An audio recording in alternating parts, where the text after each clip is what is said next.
priceless necklace that once belonged to his grandmother. And crushed the Targaryen dynasty. He killed him. My bravos. I have friends. They'll both be dead come winter. Dead men don't. Us, from Stannis Baratheon, the one true king of Westeros. Oh, I can call my own witnesses. How generous of them. There has never lived a more loyal squire. At the Odyssey. Diary. Selamat datang kembali di channel Lelah Nonton. Kali ini masih dengan serial yang sama, yaitu Game of Thrones Season 4 Episode 4. Di episode sebelumnya diceritakan bahwa Sansa berhasil kabur dari King's Landing bersama Lord Baelys. Sementara itu Tyrion masih mendekap di penjara atas tuduhan pembunuhan sang Raja Joffrey. Dan sebentar lagi akan digelar pengadilan untuk Tyrion. Dan Daenerys, ia berhasil mendatangi kota Meereen dan berniat untuk membebaskan kota tersebut. Bagaimana kisah selanjutnya? Langsung saja tanpa basa-basi kita mulai alur ceritanya. Scene di awal memperlihatkan Missandei sedang mengajarkan Grey Worm bahasa asing kepadanya. Di tengah-tengah pembelajaran, Missandei menceritakan tentang masa lalunya sebelum ia menjadi seorang budak. Lalu Missandei pun menanyakan kepada Grey Worm bagaimana masa lalunya sebelum ia menjadi seorang Unsullied. Namun ia mengatakan bahwa sebelum ia menjadi seorang Unsullied itu bukanlah hal yang penting. Tak lama kemudian datanglah Daenerys ke ruangan tersebut. Ia datang untuk memberitahukan kepada Grey Worm bahwa misi yang harus dijalankannya sudah tiba. Scene pun memperlihatkan para pasukan Unsullied menyusup masuk dengan menggunakan pakaian para budak agar tidak dicurigai. Sementara itu, para budak-budak kota Meereen sedang berkumpul, membicarakan apa yang harus mereka lakukan. Apakah harus melawan atau diam saja? Lalu datanglah pasukan Unsullied ke perkumpulan tersebut. Pasukan Unsullied meyakinkan mereka untuk melawan para tuan-tuan mereka. Karena Daenerys datang untuk membebaskan budak-budak di kota tersebut. Pasukan Unsullied pun membawa banyak senjata untuk digunakan oleh mereka melawan. Keesokan paginya, pemberontakan pun dimulai. Para budak-budak mulai menangkap dan membunuh para tuan-tuan mereka. Akhirnya kota tersebut pun bisa dibebaskan. Para budak-budak kota Meereen menyoraki Daenerys. Akhirnya Daenerys berhasil merebut kota Meereen. Daenerys selalu menghukum para tuan-tuan di kota tersebut dengan hukuman yang sama yang mereka lakukan kepada para budak, yaitu dengan disalib dan dijemur di panas terik matahari sampai mereka tewas. Kembali ke King's Landing, Jaime kembali melatih lengan kirinya agar bisa menggunakan pedang bersama Bronn. Setelah mereka berlatih, Jaime menanyakan kepada Bronn apakah benar Tyrion yang melakukan pembunuhan kepada Raja Joffrey. Lalu Bronn menjawab bahwa itu tidak mungkin Tyrion lakukan. Memang benar Tyrion membencinya, namun tidak mungkin Tyrion sampai membunuhnya. Bronn juga mengatakan bahwa Tyrion sangat mempercayai Jaime dan sangat mengandalkannya. Ia juga menyarankan untuk menemuinya di penjara dan menanyakan langsung kepada Tyrion.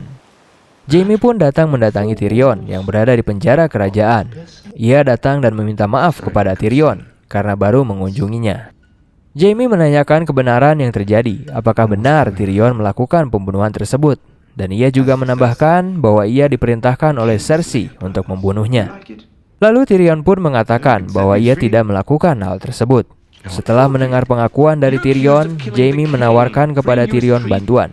Apa yang bisa ia lakukan? Ia juga menanyakan kepada Tyrion apakah Sansa dalang dibalik ini semua. Namun Tyrion mengatakan itu tidaklah mungkin karena Sansa bukanlah seorang pembunuh. Sementara itu, Sansa yang berada di kapal dalam pelariannya dari King's Landing, Lord Baelys datang menghampirinya. Sansa menanyakan kepada Lord Baelys kemanakah ia akan membawanya. Lord Baelys mengatakan bahwa ia akan membawa Sansa menuju Vale, tempat Lysa Arryn. Lord Baelys berencana menikahi Lysa Arryn. Ia juga mengatakan bahwa Sansa akan aman di sana. Sansa lalu tiba-tiba menuduh kepada Lord Baelys bahwa yang membunuh Joffrey adalah dirinya. Awalnya Lord Baelys mengelak tuduhan tersebut, namun akhirnya ia mengakui perbuatannya. Mendengar hal tersebut, Sansa terkejut dan sekaligus ia pun bingung mengapa Lord Baelys melakukannya. Padahal klan Lannister sudah memberikan kekayaan untuknya. Lord Baelys mengatakan ia melakukan hal tersebut karena Joffrey menghalanginya dan bukanlah sekutu yang dapat dipercaya. Kembali ke King's Landing, Lady Olenna menceritakan masa lalunya ketika dahulu ia menikah kepada Margaery. Ia mengatakan bahwa ia memilih untuk lari dari perjodohannya dan merebut pasangan yang sudah dijodohkan kepada adiknya. Ia juga menyarankan kepada Marjorie untuk segera mendekati Tommen sebelum Cersei menjauhkannya dari Marjorie. Lady Olenna juga mengatakan kepada Marjorie bahwa ia mengetahui bukanlah Tyrion yang membunuh Raja Joffrey. Ia mengatakan bahwa ia tidak mungkin membiarkan Marjorie menikah dengan raja yang kejam. Mendengar hal tersebut, Marjorie terkejut dan terdiam. Di sisi lain, Cersei memanggil Jaime untuk menemuinya. Awalnya, Cersei menanyakan berapakah penjaga yang berjaga malam ini untuk menjaga Tommen. Jaime mengatakan bahwa ada satu orang yang menjaga Tommen. Cersei lalu meminta kepada Jaime untuk menambah penjagaan kepada calon raja yang baru. Cersei lalu menyinggung tentang dirinya dan Brienne. Ia meminta kepada Jaime untuk mencari keberadaan Sansa dan membunuhnya. Ia juga mengatakan bahwa ia mengetahui bahwa dirinya menemui Tyrion di penjara. Dan Jaime pun mengatakan bahwa Tyrion bukanlah pembunuhnya. Mendengar hal tersebut, Cersei sangat kesal kepada Jaime karena ia selalu kasihan kepada Tyrion. Scene lalu berpindah memperlihatkan Marjorie yang menyusup masuk ke kamar Tommen. Ia mengatakan kepada Tommen bahwa kelak suatu hari nanti, Tommen akan menikahi dirinya. Dan kedatangannya kemari adalah untuk lebih mengenal Tommen.